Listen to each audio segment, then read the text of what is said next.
معزز ناظرین کرام، السلام علیکم ورحمۃ تعالی وبرکاتہ۔ آج ہم پھر آپ کے سامنے روبرو ہوئے ہیں۔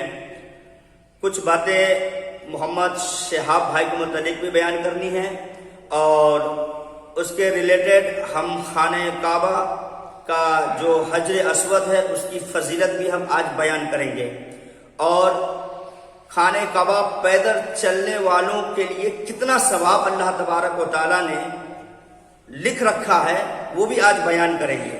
امید کرتا ہوں کہ آپ جو بھی حضرات ہماری اس ویڈیو کو دیکھ رہے ہیں وہ اینڈ تک ضرور دیکھیں گے، چونکہ آج ہم دیکھ رہے ہیں کہ آج لوگوں کے حالات اور خاص طور پر ہمارے نوجوانوں کے جو مزاجی حالات جو ہو چکے ہیں، آج وہ ریلز اور چھوٹے چھوٹے شارٹس ویڈیو اور طرح طرح کی گندی فلمیں وہ دیکھنا پسند کرتے ہیں، لیکن دین کی باتیں انہیں سننا پسند نہیں ہے۔ تو میں ان سے گزارش کرتا ہوں ہاتھ جوڑ کر کے، کچھ دیر جو یہ ویڈیو آپ کے پاس جب پہنچ گیا ہے تو تھوڑا سا وقت آپ نکال کر کے دین کی باتیں بھی سیکھ لیں۔ یوں تو ہر عالم آپ کے دروازے تک تو نہیں پہنچ سکتا، لیکن یہ ذریعہ آپ کو ملا ہے یوٹیوب کے ذریعے، تو آپ ضرور دین کی باتیں سیکھیے اور اپنے اس ویڈیو کو اور اس دین کی باتوں کو اپنے دوستوں کو بھی شیئر کیجیے۔ میرا ویڈیو اگر آپ کو اچھا لگتا ہے تو آپ اسے لائک کریں اور میرا چینل رئیس کوثر کو آپ سبسکرائب کر لیں۔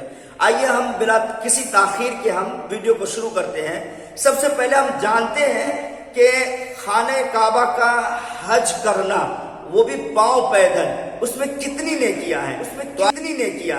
تو آئیے سرکار مدینہ صلی اللہ تعالی علیہ وسلم جو غمخوار امت ہے، ساری کائنات کا جو دکھوں کا دعویٰ کرنے والے ہمارے سرکار دو عالم صلی اللہ تعالی علیہ وسلم ہیں، آج سے 1400 سال پہلے ان کے لب مبارک سے کیا نکلی ہے بات آپ ضرور سنیں۔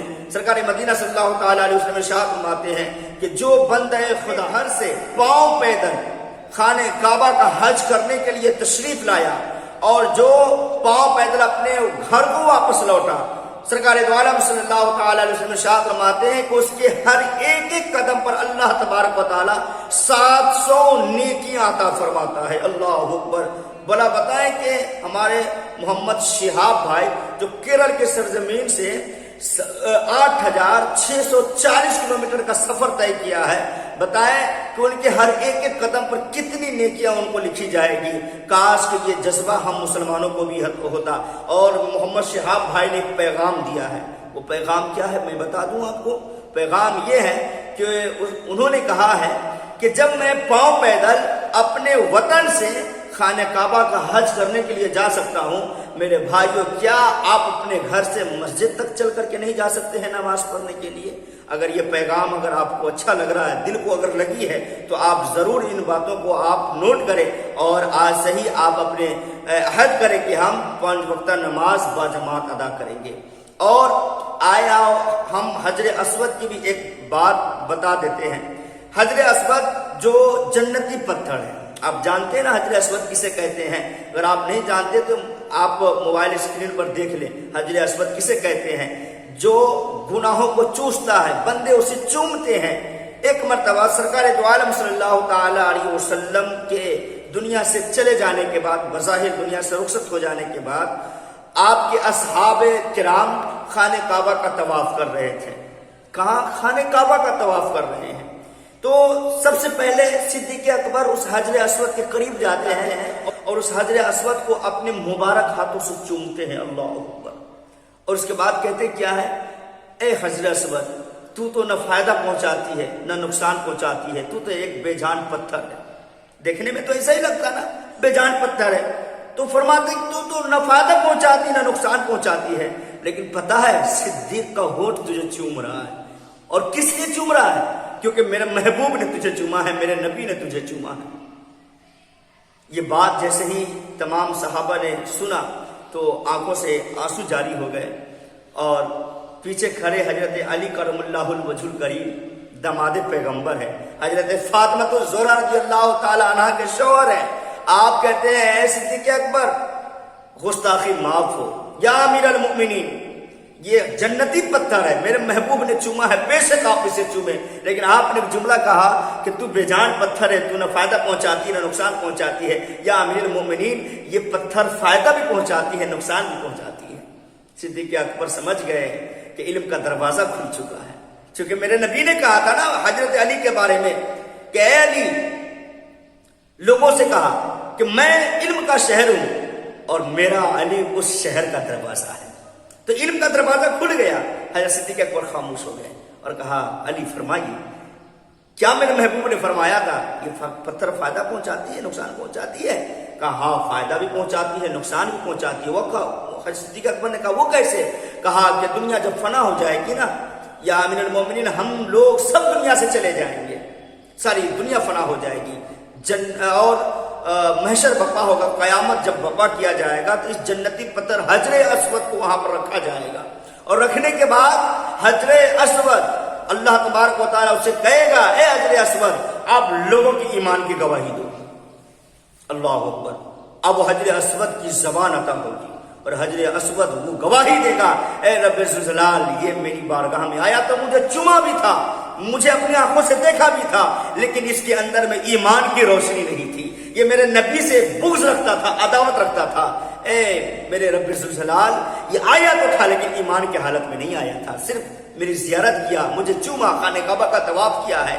تو میرے حضرت علی کرم اللہ وجہ الکریم فرماتے ہیں یا امیر المومنین بتائیں کیا اس بندے کو فائدہ پہنچا یا نقصان پہنچا اس دن؟ تو صدیق اکبر کہتے ہیں یہ تو بڑا نقصان ہوا کہ اس کے پول کھل گئے، اس کے ایمان کی گواہی اور اس کے ایمانی کی گواہی وہاں پر مل گئی تو اس بندے کو نقصان ہوا۔ تو حضرت علی فرماتے ہیں تو آپ نے کیسے کہا کہ یہ پتھر نقصان نہیں پہنچا سکتی ہے؟ دیکھا نا محشر کے دن یہ پتھر نقصان پہنچا دی، بندے جو چھپی ہوئی باتیں تھی یہ حجر اسود نے اسے انکشاف کر دیا، پورے محشر کے لوگوں کے سامنے رسوا کر دیا، اور پھر وہی پتھر ایمان والوں کی ایمان کی گواہی دے گا اے رب ذوالجلال، یہ میرا بندہ آیا تھا، دیوانہ بن کر کے آیا تھا۔ شاید کہ یہ ایمان کی گواہی محمد شہاب بھائی کے لیے بھی ہو کہ کہے حجر اسود چیخ کر کے چلا کر کے اے رب ذوالجلال، یہ بندہ آیا تھا ہندوستان کی سرزمین سے 8640 کلومیٹر کا سفر کر کے، یہ ایمان کی حالت میں میرے نبی سے محبت کا ایک عظیم وہ پیمانہ چھلکاتے ہوئے آیا تھا، اپنے قدم سے چل کر کے آیا تھا، ایمان کی حالت میں آیا تھا۔ تو ہو سکتا ہے کہ اس بندے کے ایمان کی گواہی وہ پتھر دے دے تو پھر یا صدیق اکبر بتائیں کہ جب ایمان کی گواہی ملے گی تو اس بندے کو نقصان ہوا کہ فائدہ پہنچا؟ تو امیر المؤمنین صدیق اکبر کہتے ہیں کہ اس بندے کا تو بڑا فائدہ پہنچے گا کیونکہ اس کی ایمان کی گواہی مل گئی، سارے محشر کے سامنے ان کا عزت بلند ہو گیا۔ میرے بھائیوں، تو حضرت علی فرماتے ہیں پھر تو اس کے وارے نیارے ہو گئے اور وہ اللہ تبارک و تعالیٰ کے نزدیک سرخرو کہلائے گا اور اللہ تبارک و تعالیٰ اسے جنت عطا فرما دے گا۔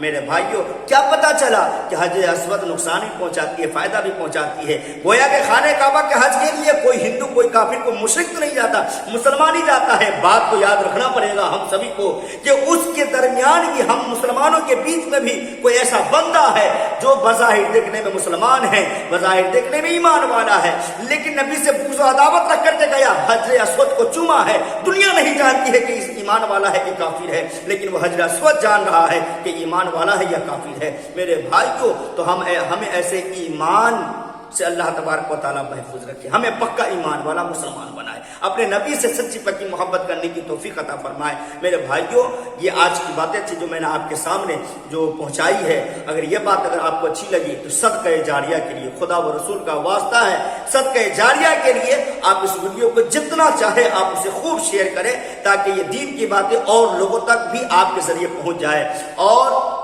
میرے اس چینل کو رئیس کوثر قادری کو سبسکرائب کریں اور اپنے دوستوں سے بھی سبسکرائب کروائیں تاکہ دین کی باتیں بآسانی ان تک پہنچ جائے۔ اور جو بھی 5 منٹ 10 منٹ کا ویڈیو ہوتا ہے میرے بھائیوں، آپ اسے اگنور نہ کریں، ورنہ ایسا نہ ہو کہ خدا و رسول آپ کو کل قیامت کے روز اگنور کر دے کہ تجھے دین کی باتیں تجھ تک پہنچی تھی لیکن تو نے اسے سنا نہیں تھا، اسے سمجھا نہیں تھا۔ تو میرے بھائیوں، اللہ تبارک و تعالی ہمیں محشر کے دن رسوا ہونے سے محفوظ و معمون عطا فرمائے۔ ویڈیو اچھا لگے تو لائک کریں، شیئر کریں اور کامنٹ سیکشن میں ضرور بتائیں کہ ویڈیو کیسی لگی ہے، اور اگر کوئی سوالات ہو تو بھی آپ مجھے بتائیں، انشاءاللہ میں بتانے کی کوشش کروں گا۔ السلام علیکم ورحمۃ اللہ تعالیٰ وبرکاتہ۔ اللہ تبارک و تعالیٰ آپ تمام بھائیوں کو سلامت رکھے، اپنی حفظ و امان میں رکھے۔